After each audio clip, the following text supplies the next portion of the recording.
Hello everyone, welcome back to my channel this side Siddhi. And आज की class पे हम लोग डिस्कस करने वाले हैं वर्ल्ड हिस्ट्री के कुछ और इम्पॉर्टेंट क्वेश्चंस। तो आज की वीडियो में जो हमारा टॉपिक होने वाला है जिससे हम लोग इम्पॉर्टेंट क्वेश्चन डिस्कस करने वाले हैं तो वो होगा आपका Persian empire, Greek empire and Roman empire. इससे पहले मैंने आप सभी को मेसोपोटामिया सिविलाइजेशन, इजिप्ट, चाइना और हड़प्पा सिविलाइजेशन पे, जो कि आपका वर्ल्ड हिस्ट्री में ब्रोंज एज आता है, उससे रिलेटेड मैंने आपको ऑलरेडी क्वेश्चन डिस्कस कर दिए हैं। और उस पर आपको एक सिंगल वीडियो पर भी मैंने उसमें पढ़ाया हुआ है। उसके बाद मैंने उस पर आपको क्वेश्चंस भी डिस्कस करवा चुकी हूँ। अगर आपने वो सारी वीडियोस नहीं देखी हैं तो आप लोगों को वर्ल्ड हिस्ट्री की प्लेलिस्ट में जाकर के चेकआउट कर सकते हैं, नहीं तो लिंक डिस्क्रिप्शन बॉक्स में है। साथ ही हमने रेनेसांस और फ्यूडलिज्म के भी कुछ इंपॉर्टेंट क्वेश्चंस देख लिए।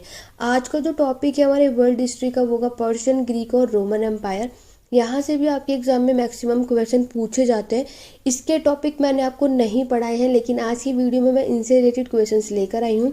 मे बी आशा करती हूँ कि आप लोगों ने इन सारे एम्पायर के बारे में बहुत अच्छे तरीके से पढ़ रखा होगा। बाकी हम कुछ क्वेश्चंस के थ्रू भी ये टॉपिक को करने की कोशिश करेंगे, ठीक है। और बाकी अगर हम बात करेंगे तो अगर आपको इन सभी पे वीडियो चाहिए तो आप मुझे कमेंट करके ज़रूर बताइएगा कि आप किस पे वीडियो चाहते हैं, तो फिर मैं आगे जल्दी ही इस पे वीडियो लेकर के आऊँगी। लेकिन आज की वीडियो में बहुत इंपॉर्टेंट टॉपिक है। आप किसी भी एंट्रेंस एग्जाम, कॉम्पिटेटिव एग्जाम की तैयारी कर रहे हैं, ये क्वेश्चंस इन टॉपिक से पूछे जाते हैं। तो मेरी अभी यही कोशिश है कि मैं आपको वर्ल्ड हिस्ट्री के टॉपिक वाइज क्वेश्चंस करा सकूं, ताकि अगर आपके कोई भी टॉपिक छूट रहा है या स्किप हो रहा है या आपने नहीं पढ़ा है तो आपको पता है कि ये आपका वर्ल्ड हिस्ट्री का, एंशंट वर्ल्ड हिस्ट्री का ये क्वेश्चन आएगा और आपके एग्जाम में यहाँ से भी क्वेश्चन पूछा जाता है। इसी तरीके से आगे हम लोग रेवोल्यूशन, सारे वॉर, उस पर भी मैं वीडियो बहुत जल्दी लेकर के आऊँगी। उसके लिए मेरे चैनल पे बने रहिए। अभी तक आपने मेरे चैनल को सब्सक्राइब नहीं किया, चैनल को सब्सक्राइब कर लो, बेल आइकन ज़रूर प्रेस करना। यहाँ पे वीडियो आपको रात के 9:30 बजे चैनल पे वीडियो देखने को मिलेगी, ठीक है। तो उसके लिए मेरे चैनल पे बने रहो। और वीडियो स्टार्ट करने से पहले एक बार जल्दी से आप सभी मेरी वीडियो को ज़्यादा से ज़्यादा लाइक शेयर किया करो। आप लोग बहुत ही कम लाइक शेयर करते हैं। मैं आपके लिए इतना फर्स्ट डालती हूँ, बस आपको 1 सेकंड लगना है कि आपको सिर्फ इस चैनल को सब्सक्राइब करना है, लाइक शेयर करना है और कमेंट करके बताना है कि मेरी वीडियोस कितनी हेल्पफुल रही हैं और आप किस एग्ज़ाम की तैयारी के लिए ये वीडियो को देख रहे हो। तो ये सभी कुछ आपको बताना मैंने आपको पहले ही बताया था। तो आज के टॉपिक पे हम यहाँ से डिस्कस करेंगे। तो आप सभी तैयार हैं? ये आप तारीख मैंने आप सभी को पहले कहा है कि ये आप सभी का एक मॉक टेस्ट है, एक प्रैक्टिस क्वेश्चन की सीरीज चल रही है। तो उसके लिए आपको क्या करना है, सारे क्वेश्चंस के आंसर कमेंट बॉक्स करके ज़रूर बताना है ताकि आपका स्कोर अच्छा रहे। तो ये तो बात हो गई कि चलो अब हम क्या करने वाले हैं आज की क्लास में। तो चलिए स्टूडेंट, ज़्यादा टाइम ना लेते हुए अपने आज की क्लास को स्टार्ट करते हैं और देखते हैं कि इस टॉपिक से किस किस तरीके से आप सभी से क्वेश्चंस पूछे जाते हैं। तो स्टूडेंट, ये रहा आप सभी का पहला क्वेश्चन। तो मैं आप सभी को बता दूं, यहाँ बेसिक से क्वेश्चन से चलते हुए जाएंगे ताकि जिन भी स्टूडेंट ने टॉपिक नहीं पढ़े हैं उनको भी ये क्वेश्चन ईजिली से कर पाएँ और यहाँ से जो भी क्वेश्चन पूछा जाएगा तो वो आराम से वो कर पाएँ, ठीक है। आप सभी को इस क्वेश्चन के आंसर मुझे कमेंट करके बताने हैं। पहला क्वेश्चन आपका पर्शियन एम्पायर से पूछा गया है। निम्नलिखित में से कौन सा फारसी साम्राज्य का नेता नहीं है? आपसे क्वेश्चन पूछा है पहला क्या, which of the following was not a leader of the Persian empire. आपके पास ये 4 ऑप्शन दे रखा है और आपको बताना है इसमें से कौन सा पर्शियन एम्पायर का रूलर नहीं है। Darius, Xerxes, Napoleon and Cambyses. तो जल्दी से कमेंट करके इसका आंसर बताओ कि कौन सा राजा है जो पर्शियन एम्पायर का राजा नहीं है, उसका रूलर नहीं था। आप सभी को मैं बता दूं कि यहाँ पे अगर आपसे ये क्वेश्चन पूछा जाए तो जिन्होंने भी पर्शियन एम्पायर नहीं पढ़ा है तो वो भी कुछ आराम से ईजिली से बता पाएंगे, क्योंकि आप सभी जानते हो नेपोलियन पर्शियन एम्पायर का रूलर नहीं है, ठीक है। तो इस क्वेश्चन का आंसर तो आप सभी इजीली बता पाओगे अगर आपने इस टॉपिक को नहीं भी पढ़ा होगा तो। लेकिन मैं आप सभी को बता दूं कि सबसे पहले पर्शियन एम्पायर का जो रूलर है, सबसे जो राजा है, वो था आपका साइरस, ठीक है। साइरस द ग्रेट बहुत इंपॉर्टेंट रूलर था, इसी ने ही पर्शियन एम्पायर की शुरुआत की थी। उसके बाद इनके बेटे आते हैं कैम्बिसेस, ठीक है। ये इनके बेटे हैं, जो लास्ट ऑप्शन में दिख रहा है ये इनके बेटे हैं जिन्होंने रूल किया था, कैम्बिसेस। और फिर अगर इसके बाद अगर हम बात करेंगे, फिर इनके नेक्स्ट अगर हम बात करेंगे तो डेरियस, ये थर्ड नंबर के रूलर बनते हैं और डेरियस के बाद उनका बेटा है जर्जेस, फिर ये रूलर बनता है। इस तरीके से आपका ये पूरा का पूरा पर्शियन एम्पायर चलता रहता है। और अगर हम बात करें कि पर्शियन एम्पायर डिक्लाइन कैसे होता है, उस समय जो रूलर था वो कौन था? उस समय जो रूलर था वो डेरियस थर्ड था। क्लियर हो गया? ये डेरियस फर्स्ट है, जो यहाँ पे डेरियस की बात की गई है, लेकिन डेरियस थर्ड के टाइम पर पर्शियन एम्पायर क्या हो गया था? डिक्लाइन यानी कि फॉल हो चुका था। तो अगर आपके एग्जाम में पूछ लिया जाए कि किस कौन से पर्शियन के रूलर के समय पर ये डिक्लाइन हुआ था या फॉल हुआ था एम्पायर, तब आपका राइट आंसर डेरियस थर्ड है। मेरी पूरी कोशिश रहेगी कि एक ही क्वेश्चन के थ्रू मैं आपके टॉपिक को भी क्लियर करती रहूं और आप मैक्सिमम चीज़ें यहाँ पर देख पाएँ। आगे बढ़ेंगे नेक्स्ट क्वेश्चन की तरफ। तो मैं आप सबको यहाँ पे सारे रूलर दिखा रही हूँ। तो सबसे पहले साइरस द ग्रेट यहाँ पे रूलर बनते हैं, फिर उनके बेटे थे कैम्बिसेस। नेक्स्ट यहाँ पे एक रूलर आते हैं जो उनके भाई थे, जिन्होंने ज़्यादा रूल नहीं किया था, लेकिन सबसे इम्पॉर्टेंट डेरियस द ग्रेट इसलिए बोला क्योंकि इन्होंने अपने टाइम पर पर्शियन एम्पायर को बहुत ही ज़्यादा एक्सटेंड कर दिया था। आप ये देख सकते हैं कि पूरा का पूरा आपका पर्शियन एम्पायर है, जहाँ तक ये फैल चुका था। देन उनके फिर बेटे होते दर्शक।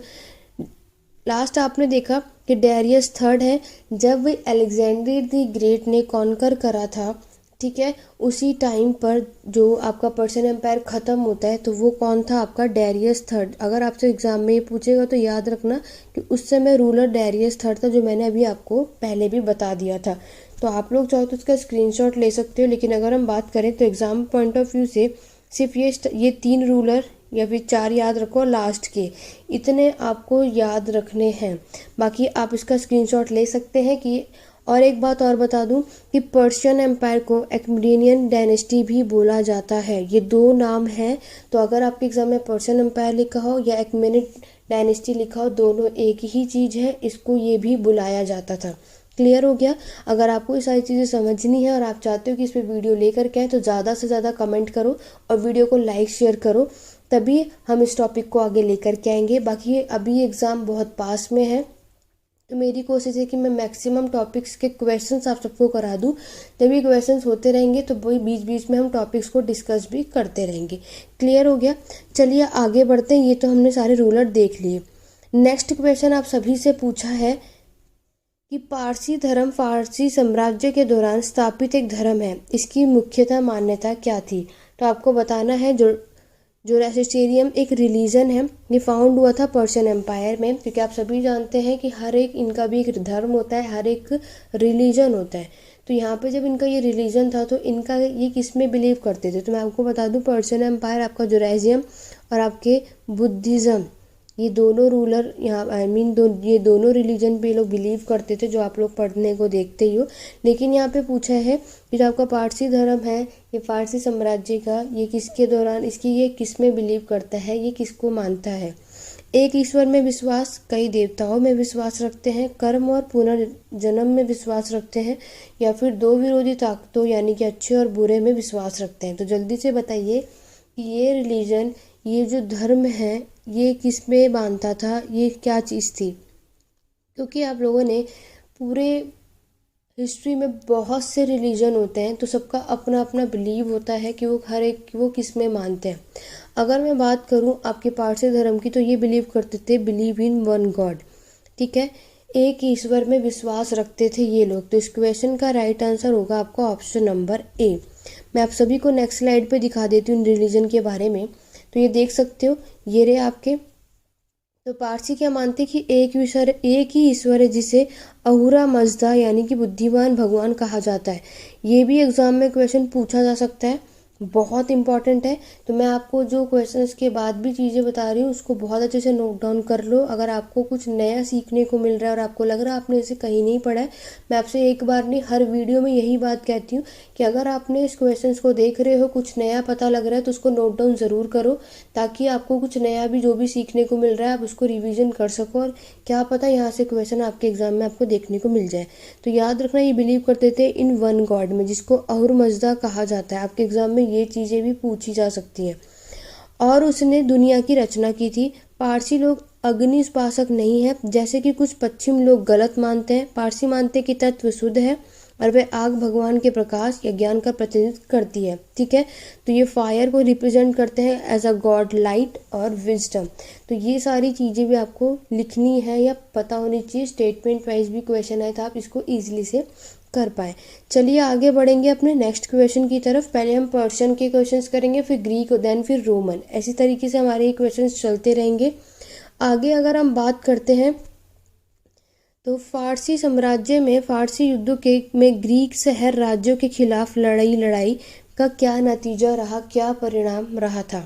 द पर्शियन एम्पायर, तो पर्शियन एम्पायर के बीच में और ग्रीक सिटी स्टेट के बीच में एक वॉर हुआ था। तो यहाँ पूछा गया है कि उसका क्या नतीजा रहा था या फिर उसका क्या रिजल्ट रहा था। अब सभी के ऑप्शन है कि पर्शियन वॉर, वो जो है पर्शियन के लोग इन्होंने जीत लिया था और सारे के सारे राज्य जो है आपके एकजुट हो चुके थे, या फिर ग्रीक और आपके पर्शियन ने, ग्रीक राज्य ने पर्शिया को जीत लिया था और वो बाद में, अतः लास्ट में क्या होता, सिकंदर जो है आपका, उन्होंने विजय प्राप्त कर ली थी। लास्ट आप सभी से पूछा है कि ग्रीक ने जीत लिया था पहले पर्शियन एम्पायर से वॉर और फिर उसको वापस पर्शियन एम्पायर को उसकी टेरिटरी वापस कर दी थी, या लास्ट है कि कोई भी नहीं जीता था, वह फिर भी नहीं लड़े थे। तो क्या ऐसा कुछ हुआ था? तो अगर आप लोगों ने पर्शियन और ग्रीक एम्पायर के वॉर पढ़े हैं या ये दोनों टॉपिक अच्छे से पढ़ा होगा तो वो स्टूडेंट्स इस क्वेश्चन का आंसर ईजिली से बता पाएंगे। और जिन्होंने नहीं पढ़ा तो आज की वीडियो देखो। इस वीडियो के थ्रू आपको अगर इस तीनों टॉपिक के बारे में कुछ नहीं पता तो आप कुछ तो बेसिक चीज़ें तो जान ही जाओगे। इसके बाद जा कर के ट्राई करना, इन टॉपिक्स को उठाना और करने की कोशिश करना, तो आप लोग इसको ईजिली से समझ पाओगे। और अगर आप चाहोगे कि इस पे वीडियो लेकर के आऊँ तो मुझे कमेंट करके ज़रूर बताइएगा। तो मैं बता दूं स्टूडेंट, क्या यहाँ पर क्या होता है, जो पर्शियन और आपके ग्रीक के बीच में लड़ाई होती है, वॉर होता है, जिसमें ग्रीक जीत जाता है। ठीक है, इसकी विजय प्राप्त होती है और उसके बाद आखिरी में इसको अलेक्जेंडर द ग्रेट कॉन्कर कर लेता है। अभी मैंने आपको ऊपर बताया कि ये डिक्लाइन या फॉल कैसे होता है, ये होता है आपके अलेक्जेंडर द ग्रेट इसको कॉन्कर कर लेता है। ये सबसे बड़ा रीज़न होता है पर्शियन एम्पायर का ख़त्म होने का, यानी कि डिक्लाइन होने का। तो इस क्वेश्चन का राइट आंसर क्या होगा? Option number B. क्लियर हो गया? आगे बढ़ेंगे। अगर मैं आप सभी को दिखा दूं, यहाँ पर ये मैप देख सकते हो आप लोग। Athens won the Persian war and that they stop Persia for conquering Europe. यहाँ पे इस वॉर के दौरान क्या होता है, एथेंस आपके ग्रीक के ही हैं। ठीक है, आपके ग्रीक में अगर आप देखोगे तो आप पढ़ते हो उसमें एथेंस और स्पार्टा, ये दो लोग आपको यहाँ पे देखने को मिलते हैं। ठीक है, तो एथेंस ने इस वॉर को जीत लिया था और पर्शिया को उसने यूरोप को कॉन्कर करने से रोक लिया था। तो यहाँ पर आप मैप देख सकते हैं, ग्रीको पर्शियन वॉर है। और अगर मैं मैप को जूम करके आप सभी को दिखाना चाहूँ ताकि आप इसको ईजिली से देख पाओ, तो आप यहाँ देख सकते हैं ये पूरा पर्पल वाला एरिया जो है ये आपका पूरा पर्शियन एम्पायर है, और जो आपका ऑरेंज वाला हिस्सा है ये आपका ग्रीक एम्पायर है। तो आपने देखा कि कितना बड़ा एम्पायर है आपका पर्शियन एम्पायर। ठीक है, ग्रीक से भी बड़ा। तो ग्रीक ने इसको भी जीत लिया। अभी तो ग्रीक बहुत छोटा सा है, लेकिन अब आपका देखो जब ये इसको जीत लिया तो कितना बड़ा एम्पायर अब इसको आपको देखने को मिलेगा। तो ये बैटल्स आपको यहाँ पे देखने को मिलेगी। यहाँ पर आप देख सकते हैं मेडिटेरियन सी है। अगर हम बात करेंगे कि मैंने आपको बताया कि हमारे जब आप ग्रीक पढ़ोगे तो यहाँ पे दो है, स्पार्टा और एथेंस। तो ये देखो एथेंस यहाँ रहते हैं और स्पार्टा यहाँ रहते हैं। ये बहुत अच्छा चलता है, इनके बीच भी वॉर होगी अभी जब हम ग्रीक के बारे में पढ़ेंगे। तो आशा करती हूँ आपको ये चीज़ें, ये टॉपिक जो है समझ में आ गया होगा। तो याद रखना, इन दोनों के बीच में वॉर होती है, एथेंस जीत जाता है और वो यूरोप को कॉन्कर करने से रोक पाता है। आगे बढ़ेंगे अपने नेक्स्ट क्वेश्चन की तरफ। नेक्स्ट क्वेश्चन में पूछा गया है, Alexander the great claim territories all across Europe, Middle East, Africa और एशिया एक्सेप्ट। यहाँ पे आपसे क्या पूछा है, जो सिकंदर है उसने पूरे यूरोप को, मध्य पूर्व, अफ्रीका और एशिया को छोड़कर पूरे क्षेत्रों का दावा किया है। उसने सारी टेरिटरीज को क्या कर लिया था, क्लेम किया था, बस किसको छोड़कर। आपके ऑप्शन है Greek and city state, Persian empire, Egypt और वेस्टर्न यूरोप। तो आप सभी को कमेंट करके बताना इसका राइट आंसर क्या है। अगर आप लोगों ने इजिप्ट का टॉपिक मैं आप सभी को ऑलरेडी पढ़ा चुकी हूँ और मैंने आपको बताया था इजिप्ट भी आपका क्या होता है, अलेक्जेंडर के द्वारा कॉन्कर कर लिया जाता है। ठीक है, उसके बाद अभी मैंने आपको पर्शियन बताया, पर्शियन एम्पायर भी अलेक्जेंडर द ग्रेट ने इसको कॉन्कर कर लेता है। और ग्रीक एम्पायर भी आप सभी का ये इसको बढ़ाता है, ठीक है। अलेक्जेंडर द ग्रेट इसको आगे लेकर जाता है, खूब इसको भी एक्सटेंड करता है, तो इसके थ्रू भी ये कॉन्कर कर लिया जाता है। लेकिन वेस्टर्न यूरोप पे, पश्चिम यूरोप पे, यहाँ पर आपको इसको नहीं देखने को मिलेगा, ठीक है। तो आप सभी क्वेश्चन समझ रहे हैं। इन्होंने Europe, Middle East, Africa, Asia, इन सारी जगहों को छोड़ करके बाकी जो भी जगहें हैं इनको जीत लिया था, ठीक है। तो इस क्वेश्चन का राइट आंसर क्या होगा? Western Europe.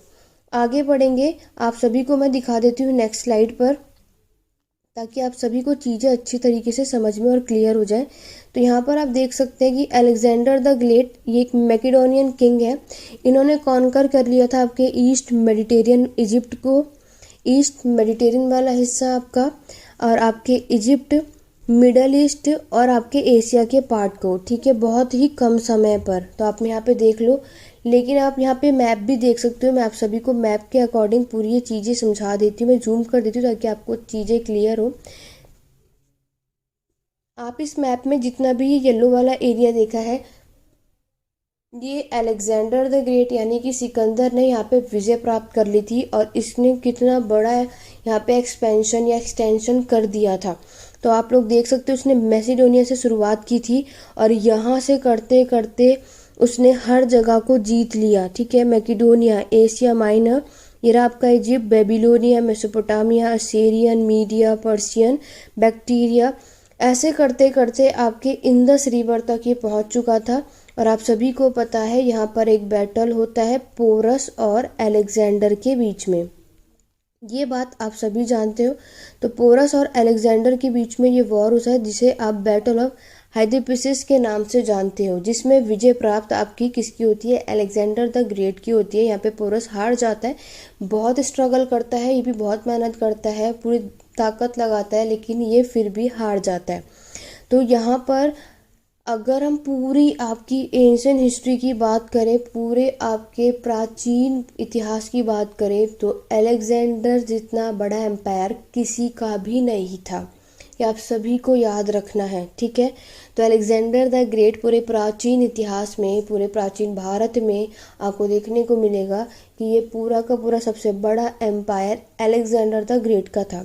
तो इन्होंने यहाँ से शुरू किया जीतना, और ये देखो हर जगह जीत चुके थे, ठीक है।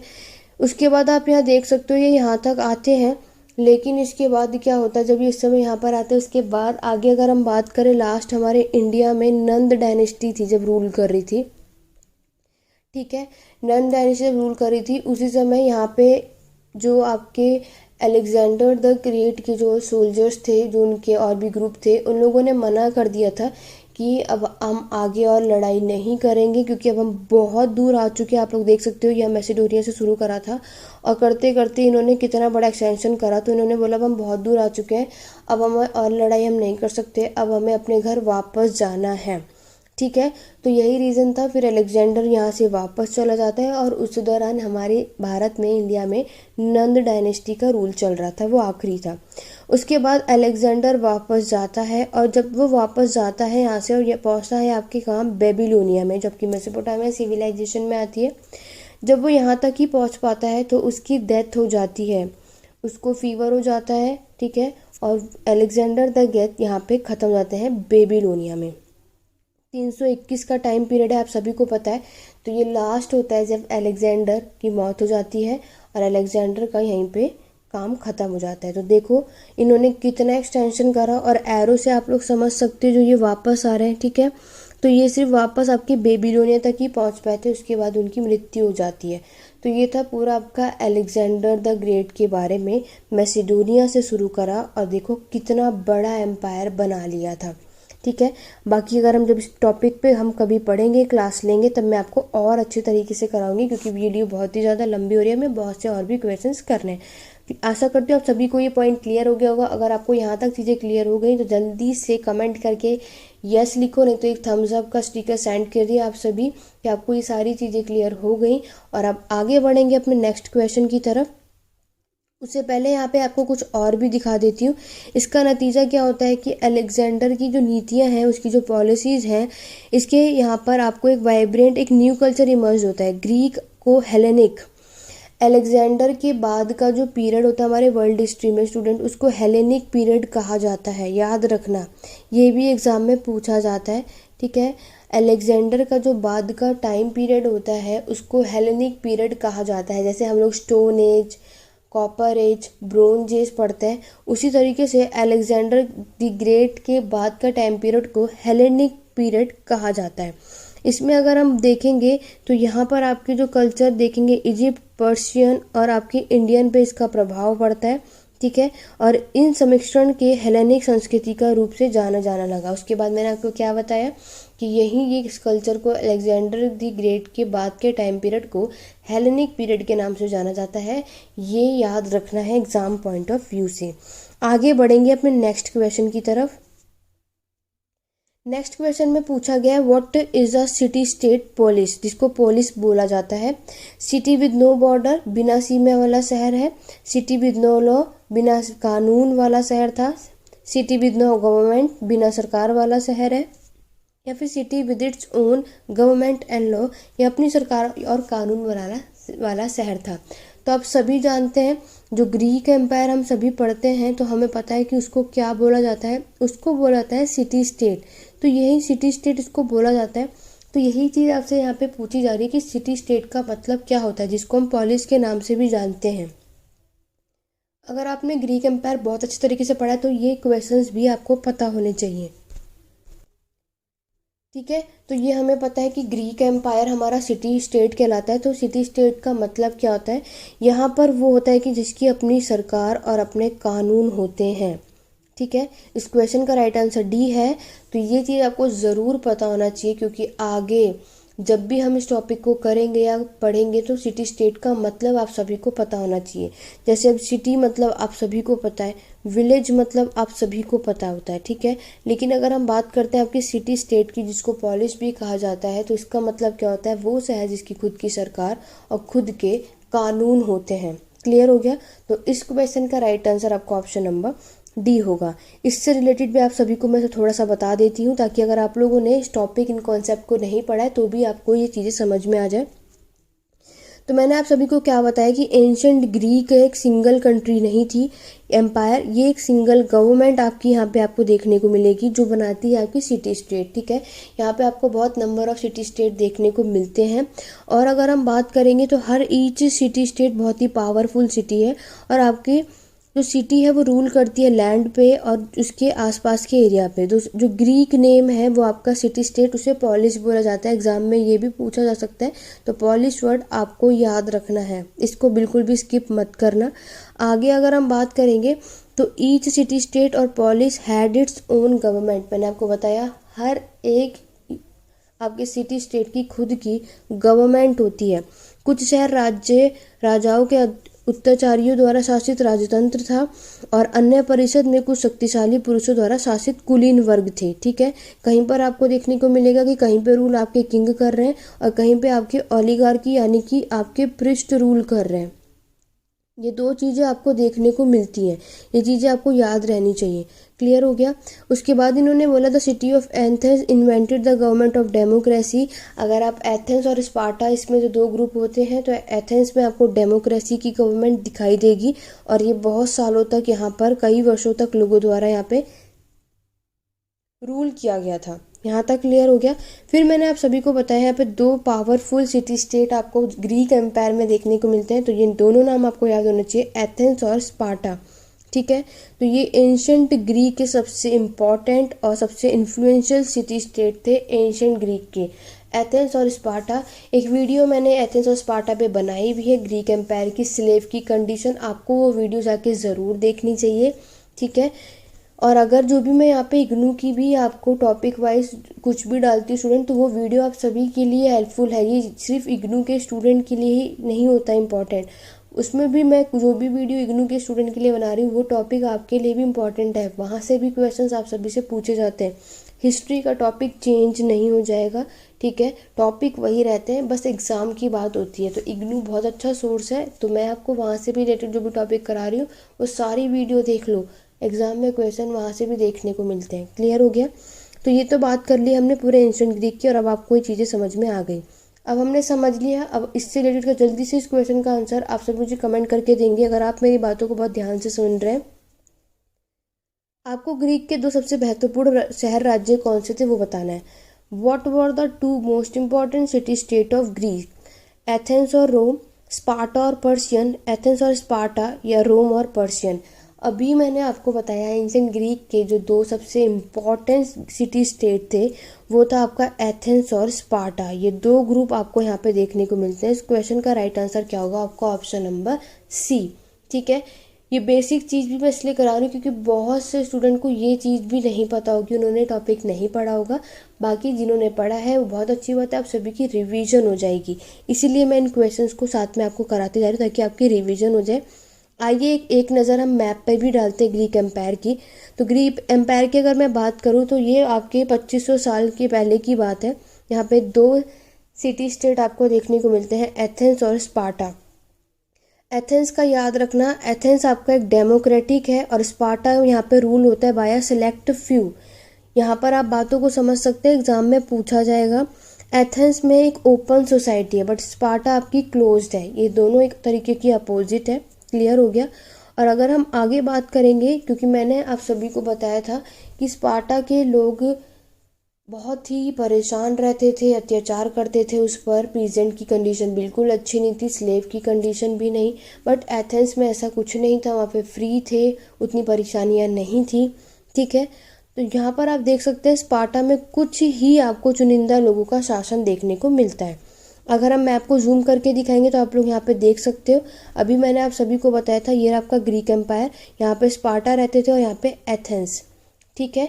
अगर मैं बात करूँ तो ग्रीक की कैपिटल आप सभी से पूछ ली जाए कि ग्रीक की कैपिटल क्या होती है, तो आपको याद रखना है ग्रीक की कैपिटल होती है एथेंस, ठीक है। ग्रीक की कैपिटल ही आपकी क्या थी? एथेंस थी। इसका यहाँ पे रूल चलता था, ठीक है। मैसिडोनिया आप लोग देख सकते हो यहाँ पर, और ये रहा आपका पूरा रोमन साम्राज्य यानी रोमन एम्पायर, इस तरफ जो पूरा रेड वाला, क्योंकि रोमन एम्पायर एक इटली के शहर से आपका ही निकलता है, एक छोटा सा हिस्सा, लेकिन आगे जाकर ये इतना एक्सटेंशन, इसका एक्सपेंशन होता है, इतना बड़ा एम्पायर हो जाएगा कि क्या ही कहें, वो हम आगे देखेंगे। तो ये आप सभी को चीज़ें समझ में आ गई यहाँ तक। अब वापस चलते हैं और जल्दी से एक बार वीडियो को लाइक शेयर कर दो, चीज़ें समझ में आ रही, कॉन्सेप्ट क्लियर हो रहा है तो कमेंट करके ज़रूर बताइएगा। ये तो पूरी बात होगी आपकी ग्रीक एम्पायर की, यहाँ तक आगे बढ़ेंगे। नेक्स्ट क्वेश्चन आप सभी से ग्रीक एम्पायर का ही पूछा है कि आपको ग्रीक आर्किटेक्चर का नाम बताना है। इस यूनानी वास्तुकला का नाम क्या था? जो ग्रीक आर्किटेक्चर थे उसका नाम क्या था? पहला है बड़ी रंगशाला यानी कि द कोलिसियम, नेक्स्ट है the great pyramid, third one is stone age, या फिर लास्ट है आपका पार्थियन। तो जल्दी से कमेंट करके बताओ जो ग्रीक के आर्किटेक्चर थे उसका नाम क्या था। तो आप सभी को पता है उसका क्या नाम था? पार्थियन। तो ये ग्रीक एम्पायर का क्या था? ये टेम्पल था, मंदिर है जिसको हम पार्थियन के नाम से जानते हैं। तो ये था आपका ग्रीक आर्किटेक्चर। इस क्वेश्चन का राइट आंसर होगा आपका ऑप्शन नंबर डी। अगर हम इसके डिटेल में जाकर देखेंगे तो ये कुछ इस तरीके का नज़र आता है, ठीक है। ये ग्रीक आर्किटेक्चर है, इसे पार्थियन बोला जाता है। और यहाँ पर एथेंस आपको देखने को मिलेंगे, 5th सेंचुरी की यहाँ पे बात चल रही है। तो ये पूरा आप लोग देख सकते हो। मंदिर को आमतौर पर डोरिक क्रम के विकास की प्रणाली माना जाता है, जो कि 3 शास्त्रीय यूनानी वास्तुकला आदर्शों में सबसे सरल है। तो ये कुछ आपको पता होना चाहिए। ये था आपका क्या? Greek architecture. आगे बढ़ेंगे नेक्स्ट क्वेश्चन की तरफ। नेक्स्ट क्वेश्चन में आप सभी से पूछा गया है कि who was the not one of the Greek philosopher. इनमें से कौन यूनानी दार्शनिकों का नहीं था? कौन इसमें से ग्रीक फिलोसोफर नहीं है? आपके ऑप्शन है एरिस्टोटल, सोक्रेट्स, होमर और प्लेटो। तो जल्दी से कमेंट करके बताइए, अगर आप लोगों ने ग्रीक एम्पायर बहुत अच्छी तरीके से पढ़ रखा है तो आपको पता होना चाहिए कि कौन से फिलोसोफर थे और कौन से नहीं।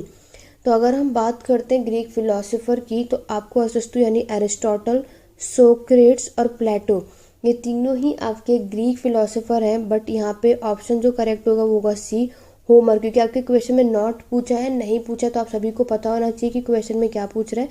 तो वो नहीं पूछ रहा है, तो वो था आपका कौन, ये हिंदी में थोड़ा सा गलत लिखा हुआ है, ठीक है, तो इसको मत लिखना, इसको करेक्ट कर लेना, होमर है ये, ठीक है। तो ये फिलोसोफर ग्रीक के नहीं थे, तो इस क्वेश्चन का right answer option number C होगा।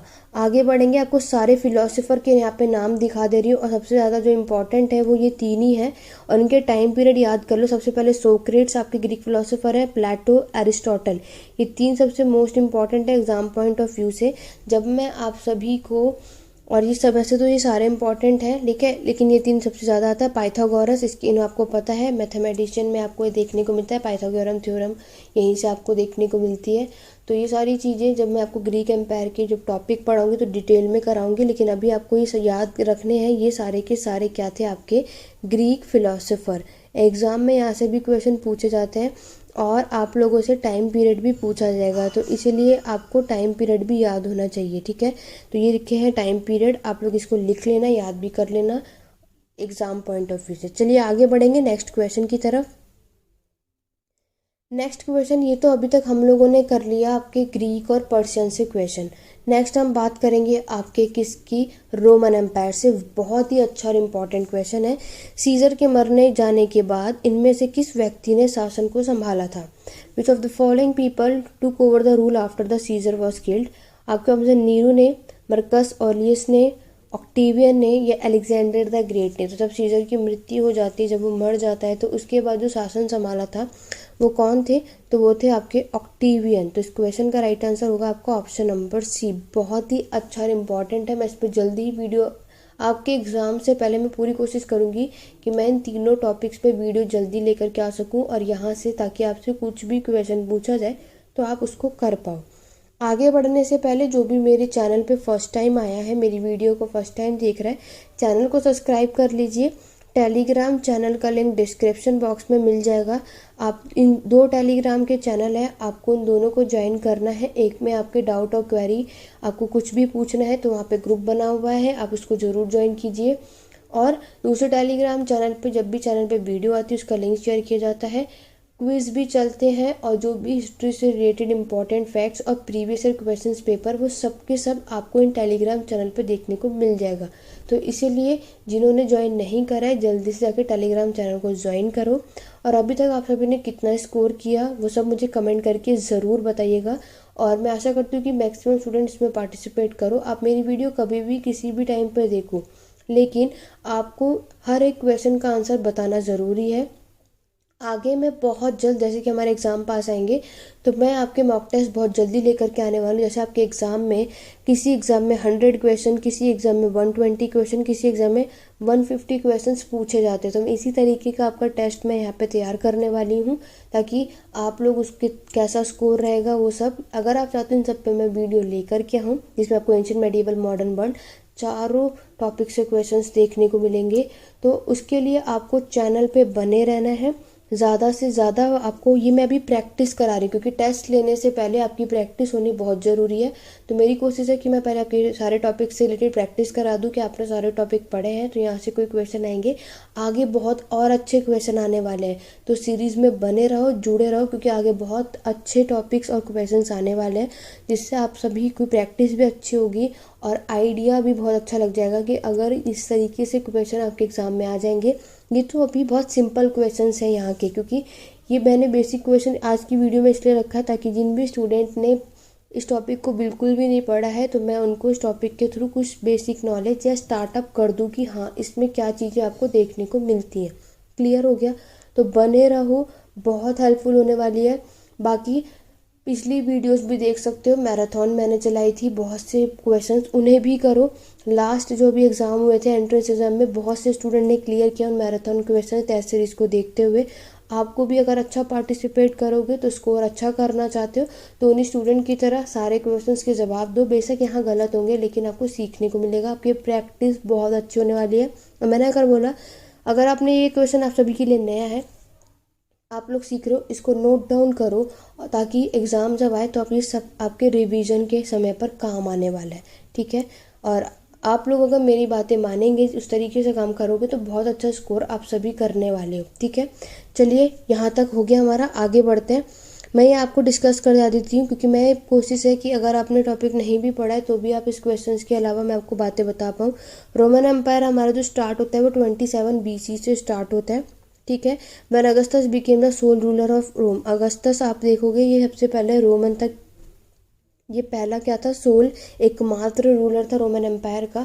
इससे पहले ये एरिस्टोक्रेसी आए थे। ठीक है, इससे पहले अगर हम बात करेंगे तो यहाँ पे रिलीजियस चलते थे, आपकी क्रिश्चियनिटी थी, वो सारी चीज़ें अलग थी। बाद में क्या अगस्टस आते हैं। ठीक है, तो ये सारी चीज़ें आप सभी को याद रखनी है, सबसे ज़्यादा इंपॉर्टेंट है। और अगस्टस के शुरू होकर सम्राटों में कई अधिक स्मारकीय संरचनाओं का निर्माण किया जिसने रोम शहर ने बदल दिया था। सबसे लास्ट में आपको याद रखना है कि ऑक्टेवियन जो है वो सबसे आखिरी का राजा है, इसने ये नेक्स्ट रूलर है। इसके बाद यहाँ पे सीजर आपको देखने को मिलता है क्योंकि इन्होंने, इनके मरने के बाद ही सीजर का ही बेटा था ऑक्टेवियन, जिन्होंने की राजगद्दी यानी थ्रोन को संभाला था। आगे बढ़ेंगे नेक्स्ट क्वेश्चन की तरफ।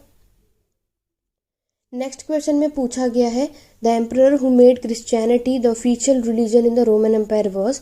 रोमन साम्राज्य में ईसाई धर्म को आधिकारिक धर्म बनाने वाला सम्राट कौन था? सिकंदर, ऑगस्टस, कॉन्स्टेंटाइन या फिर नीरो। तो आप सभी को मैंने अभी बताया कि रोमन एम्पायर में आपके ये एरिस्टोक्रेट्स आए, आपके सारे रूलर्स आए, इनके पहले आप लोगों की क्रिश्चियनिटी सब ईसाई धर्म को मानते थे। तो यहाँ से भी बहुत क्वेश्चन आते हैं कि रोमन एम्पायर में क्रिश्चियनिटी कैसे आई, उससे पहले क्या थे। ये सब कुछ मैं आगे धीरे धीरे इन पे वीडियो लेकर के आऊँगी, लेकिन अभी मेरा फोकस है कि मैं आपको मैक्सिमम प्रैक्टिस करवा पाऊँ, क्योंकि टॉपिक्स तो आप सभी पढ़ ही रहे हो लेकिन क्वेश्चंस तो आप सभी को मिलेंगे नहीं। इसीलिए मेरी कोशिश रहती है कि क्वेश्चंस मैं आपको ज़्यादा से ज़्यादा प्रोवाइड कर सकूँ और इसी के थ्रू आपके टॉपिक को क्लियर करती रहूँ। तो अगर मैं बात करूँ ईसाई धर्म को आधिकारिक धर्म बनाने वाला जो पहला सम्राट था वो आपको कॉन्स्टेंटाइन था। तो इस क्वेश्चन का आंसर क्या है? Option number C. आगे बढ़ेंगे, इनसे रिलेटेड भी अगर हम चीज़ अगर आप देखना चाहोगे तो इन 313 AD में आपके जो कॉन्स्टेंटाइन है issued the edict of Milan who accepted Christianity. इन्होंने क्या किया था? 313 ईस्वी में सम्राट कॉन्स्टेंटाइन ने मिलन का फरमान जारी किया था जिसने ईसाई धर्म को स्वीकार कर लिया। 10 साल बाद ये रोमन साम्राज्य का एक आधिकारिक धर्म बन गया था, ऑफिशियल रिलीजन बन गया था रोमन एम्पायर के लोगों के लिए। क्लियर हो गया? अब आगे बढ़ते हैं अपने नेक्स्ट क्वेश्चन की तरफ। नेक्स्ट क्वेश्चन की अगर हम बात करेंगे तो रोमन एम्पायर का ये आप सभी के सामने, आप सभी को बताना है, the Roman empire got the best kind of wine from the city. आपको बताना है रोमन साम्राज्य को शहर में सबसे अच्छी तरीके की शराब मिली थी कहाँ से, कौन से शहर से। तो आपके ऑप्शंस हैं बाइजासियुमा, कैपिनिया, नेपलस या फिर सिलिकी। तो जल्दी से कमेंट करके बताओ कि रोमन एम्पायर को बेस्ट काइंड ऑफ वाइन किस शहर से देखने को मिलती है। अगर ये क्वेश्चन आपके एग्जाम में आपको देखने को मिले तो इसका राइट आंसर क्या होगा? ऑप्शन नंबर बी, कैपनिया। ठीक है, तो कैपनिया वो जगह है, वो शहर है जहाँ पर आपको रोमन एम्पायर को वाइन मिलती है। इनसे रिलेटेड भी अगर मैं आपको बता दूँ, डिस्कस कर दूँ, तो यहाँ पर आप लोग देख सकते हो one of the most important wine centre जो रोमन वर्ल्ड का था वो था आपकी पॉम्पी पे, जो कि लोकेटेड कहाँ है? आपके साउथ नेपलस में, जिसको क्या कहा जाता है? कंपेनिया। बहुत इंपॉर्टेंट है, इसको याद रखना। आपके एग्जाम में क्वेश्चन इस तरीके के भी पूछे जाते हैं। ठीक है, ये क्षेत्र दास की बारीकियों के विशाल विस्तार का घर था जो विदेशों में रोमन प्रांतों के साथ एक महत्वपूर्ण व्यापारिक शहर के रूप में सेवा करता है और रोमन शहर के लिए शराब का एक बहुत ही प्रमुख स्रोत था। ठीक है, तो रोमन प्रोविंस सप्रोटा देख सकते हो, प्रिंसिपल सोर्स अगर हम वाइन का देखें तो वो सिटी ऑफ रोम के लिए था और ये कहाँ से आता था? कंपेनिया से। इसीलिए इस क्वेश्चन का राइट आंसर ये। इस तरीके का क्वेश्चन आपको कहीं और नहीं देखने को मिलेगा या पूछे जाएंगे। तो ऐसे क्वेश्चंस आप करने जाओगे तो बेसिक चीज़ ही कर पाओगे, इस तरीके के क्वेश्चन भी पूछे जाते हैं। ठीक है, आगे बढ़ेंगे अपने नेक्स्ट क्वेश्चन की तरफ। नेक्स्ट क्वेश्चन आप सभी से पूछा है, रोमन साम्राज्य के प्रशासन में और ग्रीक भाषाओं का प्रयोग किया गया था। Dash and Greek language were used in the administration of Roman empire. एक आपकी ग्रीक लैंग्वेज यूज हुई थी रोमन एम्पायर के एडमिनिस्ट्रेशन में, दूसरी कौन सी लैंग्वेज यूज हुई थी वो आपको बताना है। चाइना, माया, लैटिन या फिर टर्किश। अगर आपसे रोमन एम्पायर के एडमिनिस्ट्रेशन में कौन सी लैंग्वेज यूज हुई थी तो आप सभी को पता है, एक तो यहाँ पे बता ही रखा है कि ग्रीक। एक आप लोगों की ग्रीक भाषा, ग्रीक लैंग्वेज के साथ साथ दूसरी जो थी वो थी आपकी लैटिन। तो ये दो बहुत इंपॉर्टेंट है। लैंग्वेज से रिलेटेड, एडमिनिस्ट्रेशन, ये सभी एग्जाम पॉइंट ऑफ व्यू में बहुत इंपॉर्टेंट है। यहाँ से क्वेश्चंस आपके एग्जाम में ज़रूर देखने को मिलेगा, ठीक है। तो इस क्वेश्चन का राइट आंसर क्या होगा? Option number C, Latin. तो ग्रीक और लैटिन लैंग्वेज है जो रोमन एम्पायर के एडमिनिस्ट्रेशन में यूज़ किया जाता था। अगर मैं इसके बारे में आप सभी को नेक्स्ट स्लाइड पे दिखाती हूँ, तो यहाँ लैटिन एंड ग्रीक ये ऑफिशियल लैंग्वेज थी आपकी रोमन एम्पायर में, बट यहाँ पर अदर लैंग्वेज भी अगर आपको देखने को मिलेगा वो और भी इम्पॉर्टेंट थी, ठीक है। अन्य और भी कुछ अलग अलग एरियो में और भी लैंग्वेज आपको देखने को मिलेगी। लैटिन आपकी ओरिजिनल लैंग्वेज यूज़ की जाती थी हमारे रोमन एम्पायर में, जिसको पूरे शास्त्रीय काल में शाही प्रशासन, कानून और सेना की भाषा ये सब बनी रही। मतलब ये एडमिनिस्ट्रेशन में, आपकी लेजिस्लेशन में और मिलिट्री में ये लैटिन लैंग्वेज यूज़ की जाती थी रोमन एम्पायर में। क्लियर हो गया? आगे बढ़ेंगे अपने नेक्स्ट क्वेश्चन की तरफ। बहुत ही अच्छा और इम्पॉर्टेंट क्वेश्चन है। मैंने जब आप सभी को मेसोपोटामिया, इजिप्ट, हड़प्पा और चाइना सिविलाइजेशन पढ़ाया, तो मैंने आप सभी को बताया था कि चारों की चारों सिविलाइजेशन किसी न किसी नदी के पास बसी हुई है, ठीक है। और इन सबके नाम भी बताए थे। इसी तरीके से आपको रोमन एम्पायर का भी पता होना चाहिए। यहाँ पे आपसे क्वेश्चन पूछा, इनमें से कौन सी नदी है जो रोमन साम्राज्य की सीमा बनाती है? Which one of the following is a river that form the boundary of the Roman empire? Option है Mekong river, Rhine river, Amur river या यंडोल्स रिवर। तो जल्दी से कमेंट करके बताओ कि किसके पास, रोमन एम्पायर के पास कौन सी नदी जो है वो बाउंड्री यानी कि सीमा बनाती है। यंडोल्स मैंने आप सभी को बताया ये आपकी चाइना की रिवर है, ठीक है। और अगर हम बात करें रोमन एम्पायर की, तो रोमन एम्पायर में जो नदी जो बाउंड्री बनाती है तो वो है आपकी राइन रिवर। इस क्वेश्चन का right answer option number B है। वेरी इंपॉर्टेंट है, ये क्वेश्चन एग्जाम में पूछा जा सकता है। मैं ये क्वेश्चन सिर्फ एंट्रेंस ही के बेस्ड पे नहीं, आपके किसी भी और भी कॉम्पिटेटिव एग्ज़ाम की मैं बात करूँ, आप आगे यूजीसी नेट दोगे या कोई भी लेक्चरर, पीएचडी या कोई भी अदर कॉम्पिटिटिव एग्ज़ाम दोगे, वहाँ पर ये वीडियोस बहुत ही ज़्यादा काम आने वाली है। इसलिए मैं वर्ल्ड हिस्ट्री के टॉपिक वाइज आपको क्वेश्चन कराने की कोशिश कर रही हूँ, ताकि आपको ये चीज़ें यूँ आप सिर्फ माइंड में ये मत रखो कि सिर्फ एंट्रेंस के ही बेस से मैं आपको पढ़ा रही हूँ। आपके हर एग्ज़ाम में हिस्ट्री का अगर सब्जेक्ट है, ये क्वेश्चन आपके हर एग्ज़ाम में काम आने वाला है। नेक्स्ट स्लाइड पर मैं आप सभी को मैप दिखा रही हूँ, तो मैप को जूम कर देती हूँ ताकि आपको सबको आराम से दिख सके। तो ये रहा आपका मेडिटेरियन सी, और जो ये रोमन एम्पायर की रिवर जो बाउंड्री दिख रही है, ये रहा आपका ये रिन। क्लियर हो गया? और रोमन एम्पायर देखो, ये रहा आपका रोम। तो जो बाउंड्री बनाती है, तो ये रहा आपको बता दिया मेडिटेरियन सी, ये रहा आपका सारा डेजर्ट, और इसके यहीं पे आपके इजिप्ट है। और यहीं पे मैंने आपको बताया था साउथ में क्या थी, नील रिवर। ये सभी मैं आपको बहुत अच्छे तरीके से पढ़ा चुकी हूँ। Mesopotamia, Egypt, civilisation, Harappa.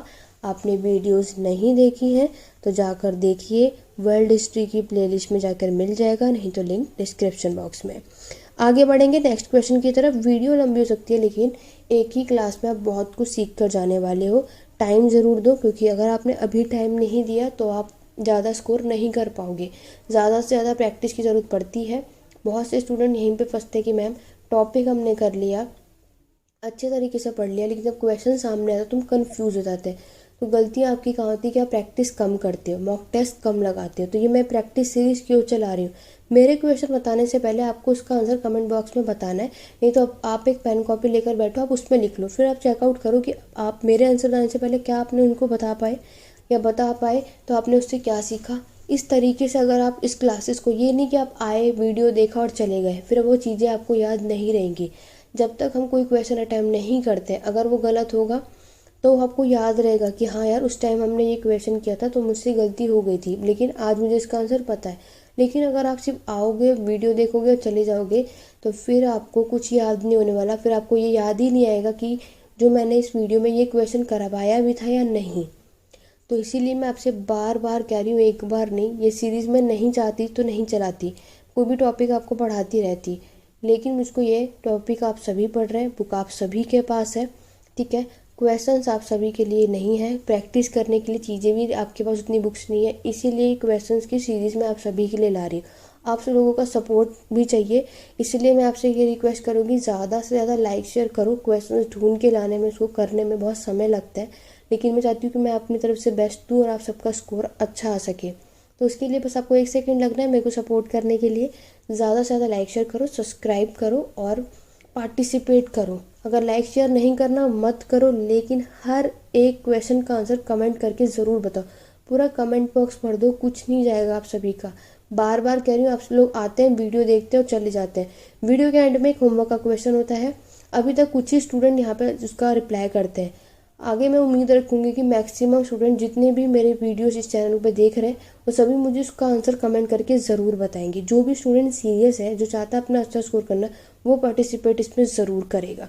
चलिए बढ़ते हैं अपने नेक्स्ट क्वेश्चन की तरफ। अभी तक आशा करती हूँ आपने इस क्वेश्चन का आंसर कमेंट करके बता भी दिया होगा।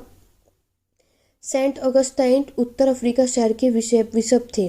आपको बताना, Saint Augustine was bishop of the North African city of, कौन सी जगह थी? अनब्बा, अल्जीरिया, हिप्पो या फिर न्यूमेडिया। जल्दी से कमेंट करके बताओ कि इस क्वेश्चन का राइट आंसर क्या होने वाला है। तो अगर हम बात करें तो इस क्वेश्चन का राइट आंसर होगा आपका हिप्पो। तो इस क्वेश्चन का राइट आंसर क्या है? Option number C. आगे बढ़ते हैं, इससे रिलेटेड भी कुछ चीज़ें देख लेते हैं। अगर हम बात करेंगे आपके ऑगस्टाइन की, was the bishop of hippo. Time period भी याद कर लो, बहुत से एग्जाम में टाइम पीरियड भी देखने को मिलेगा। फ्रॉम 396 से लेकर के टू 430। ठीक है, ये टाइम पीरियड आपको याद होना चाहिए। एक प्रसिद्ध धर्मशास्त्री और विपुल लेखक थे, और ये कुशल उपदेशक और बयानबाजी भी थे। ठीक है, ये एक राइटर भी थे, एक प्रीचर भी थे और रेटोरिशियन भी थे। ये चीज़ें भी आपको याद होनी चाहिए। आगे बढ़ेंगे नेक्स्ट क्वेश्चन की तरफ। तो स्टूडेंट, ये नेक्स्ट क्वेश्चन बहुत ध्यान से सुनो और अच्छे से समझना। Roman silver coin known as Darius. पहले तो एक क्वेश्चन यही बनता है कि रोमन एम्पायर में वहाँ पे सिल्वर कॉइन, उसका नाम क्या है? तो वो आपको याद होना चाहिए, दिनार यानी कि डेनियस बोला जाता है। इसका वेट कितने किलोग्राम था प्योर सिल्वर का, ये आपको बताना है। 2, 3, 4 या 5। तो स्टूडेंट, ये आपका क्वेश्चन जो मैंने पूछा है आप सभी से, इस क्वेश्चन का आंसर आप सभी मुझे कमेंट करके ज़रूर बताएंगे। ठीक है, मैं अब कोशिश यही चाहूँगी, एग्ज़ाम पास में आ रहा है और आप सबका पार्टिसिपेट अच्छा रहेगा। और अब आप जितने भी मेरे वीडियोस देख रहे हो, आप सभी मुझे इस क्वेश्चन का आंसर कमेंट बॉक्स में ज़रूर बताओगे। ठीक है, तो ये इस क्वेश्चन का आंसर आप मुझे कमेंट करके बताओगे। एक क्वेश्चन, इस बार मैंने 2 क्वेश्चन रखे, एक क्वेश्चन और है। ठीक है, नेक्स्ट क्वेश्चन अगर हम बात करेंगे, ग्रीक का भूगोल उनके लिए फसल उगाना मुश्किल बना देता है, इसलिए वह इस पर निर्भर रहते हैं। आपको बताना है, जो ज्योग्राफी है ग्रीक का, वो बहुत ही डिफ़िकल्ट हो जाता है क्रॉप्स को उगाने के लिए। तो उसके अलावा वो और किस पे डिपेंड रहते हैं? ट्रेड यानी व्यापार पे, फिशिंग यानी मछली पकड़ने के लिए, हंटिंग यानी शिकार करने के लिए, गैदरिंग यानी कि यानी कि इकट्ठा करने के लिए। तो इस क्वेश्चन का आंसर भी आप सभी मुझे कमेंट करके बताओगे, बहुत इंपॉर्टेंट है। और आशा करती हूँ कि आज की वीडियो के जो क्वेश्चन के आंसर हैं आप सभी मुझे बताने वाले, क्योंकि देखो बाकी तो मैंने आप सबको बताती, लेकिन मैं प्रैक्टिस की आपको होमवर्क के क्वेश्चन इसलिए देती हूँ ताकि आप लोग भी पार्टिसिपेट करो, आप भी पढ़ो। आप लोग आते हो वीडियो देख के चले जाते हो, कोई बात नहीं, मुझे इससे कुछ नहीं होने वाला। जो भी लॉस होगा या आप ही का होगा। अगर आप सीरियस हैं पढ़ाई में तो पार्टिसिपेट करो। प्रैक्टिस क्वेश्चन जितने ज़्यादा करोगे उतना अच्छा स्कोर करोगे। ठीक है, यहाँ मैं भी मेहनत कर रही हूँ, आप भी बहुत मेहनत कर रहे हो, लेकिन आपकी थोड़ी सी प्रैक्टिस की कमी की वजह से सोचो आपका नुकसान होगा। अच्छा स्कोर चाहिए, अभी कुछ मत सोचो। सिर्फ वीडियो क्यों, आप अपना नेट क्यों बर्बाद कर रहे हो? आप आए, देखे और चले गए। आप आए क्यों, आप मेरी वीडियो देखते क्यों? इसीलिए ताकि आप उन क्वेश्चंस को कर पाओ। कमेंट करके नहीं बताना तो आप अपनी कॉपी में लिखो ना क्वेश्चंस के आंसर को, फिर आप मुझे लास्ट में वीडियो के एंड में इतना ही बता दो कि आपके कितने क्वेश्चन करेक्ट हुए हैं। ये तो कर सकते हो आप सभी। तो आशा करती हूँ कि इस वीडियो के नीचे मुझे बहुत से कमेंट देखने को मिलने वाले हैं और मैक्सिमम बच्चों का यहाँ पे मुझे हर एक क्वेश्चन के कमेंट का आंसर मिलने वाला है। तो स्टूडेंट, ये इंस्टाग्राम हैंडल है हिस्ट्री एडू पॉइंट। आप में से जो भी इंटरेस्टेड है इसको ज्वाइन कर सकता है। Telegram channel history squad with Siddhi, नहीं तो हिस्ट्री एडू पॉइंट है, लिंक डिस्क्रिप्शन बॉक्स में मिल जाएगा।